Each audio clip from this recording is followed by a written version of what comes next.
Meurtre et baklava, un voyage européen, livre 1 de Blake Pierce, lu par Faïda Lovero.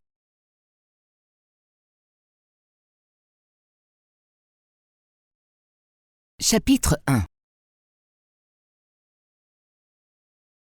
London Rose sentit une bouffée d'air gonfler ses poumons. « Ne bâille pas !» se dit-elle fermement. « Surtout ne bâille pas !» Elle ne voulait pas que son ennui soit encore plus flagrant qu'il ne l'était, se disait-elle. Mais son petit ami, Ian Mitchell, semblait ne rien avoir remarqué. Sur un ton nerveux, il continua à parler sans s'arrêter de son cabinet comptable. « Je te parle d'avenir, London, » dit Ian. « Je pense que le futur s'annonce prometteur. » Son envie de bâiller commença à lui passer tout seul. « L'avenir, » songea London. Elle aurait voulu avoir la même confiance en l'avenir que Ian. Elle ne lui avait pas annoncé qu'elle avait toutes les raisons de penser qu'elle allait bientôt se retrouver au chômage. Elle aurait préféré ne jamais devoir le lui dire. « Voilà qui pourrait parfaitement aller avec ses plans », se dit-elle, tandis qu'il poursuivait. « Tu sais, on m'a demandé de présenter tous les livres de comptes pour la fusion-acquisition de ma société. » Elle sortait avec Ian depuis maintenant 1 an, le voyant chaque fois qu'elle venait à New Haven, et il ne passait pas toujours autant de temps à bavarder de cette façon. Il était différent ce soir, et elle craignait déjà d'en connaître la raison. « Au final, » poursuivit Ian, « notre affaire a l'air parfaitement solide en ce qui concerne le futur proche. » London était persuadée que tout ce blabla était un moyen pour le pauvre Ian d'essayer maladroitement d'exprimer ce qu'il avait à dire. Elle avait deviné ses intentions lorsqu'il lui avait dit avoir réservé une table à Les Chambres, l'un des restaurants les plus raffinés et coûteux de New Haven. Elle y était déjà allée 1 ou 2 fois quelques années auparavant, mais sans jamais arpenter ainsi le dédale de salles jusqu'à un salon privé. Elle et Ian disposaient même d'une petite cheminée. Les soirées dans le Connecticut étaient encore suffisamment fraîches au mois de mai pour apprécier une bonne flambée.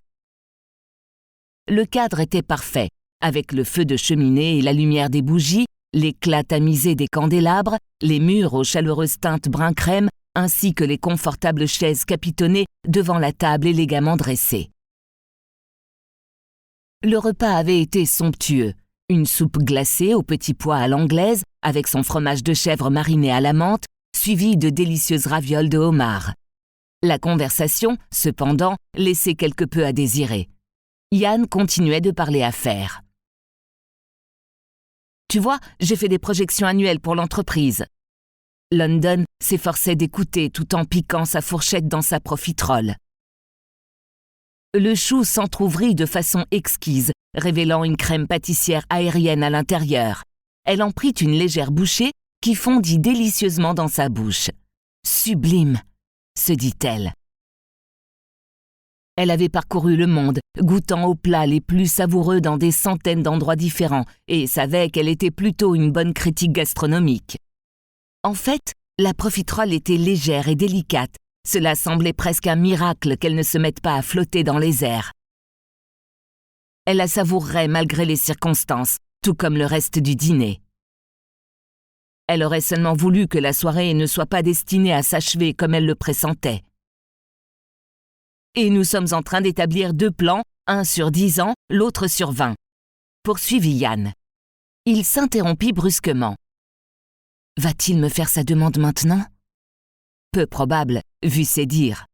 Il la regarda intensément et lui fit son sourire le plus chaleureux. Tu vois, notre entreprise mise tout sur la stabilité, la fiabilité. Il se pencha vers elle en travers de la table et murmura. Et je pense que la stabilité et la fiabilité sont des choses importantes, non seulement en affaires, mais aussi dans la vie. Il se tut de nouveau, puis ajouta d'un ton significatif. Tu ne trouves pas ? London déglutit péniblement. Que diable suis-je censé lui répondre ?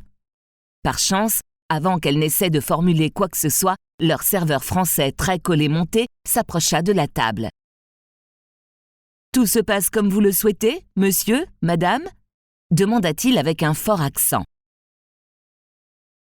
Avant que London ne puisse ouvrir la bouche pour dire que tout était parfait, Yann répondit à sa place. « Madame et moi désirerions chacun un verre de votre meilleur cognac. »« Très bien, monsieur. » Tandis que le serveur s'éloignait, Yann se força à rire.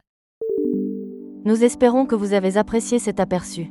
Pour continuer à écouter ce livre audio sur Google Play Livres, utilisez le lien dans la description de la vidéo.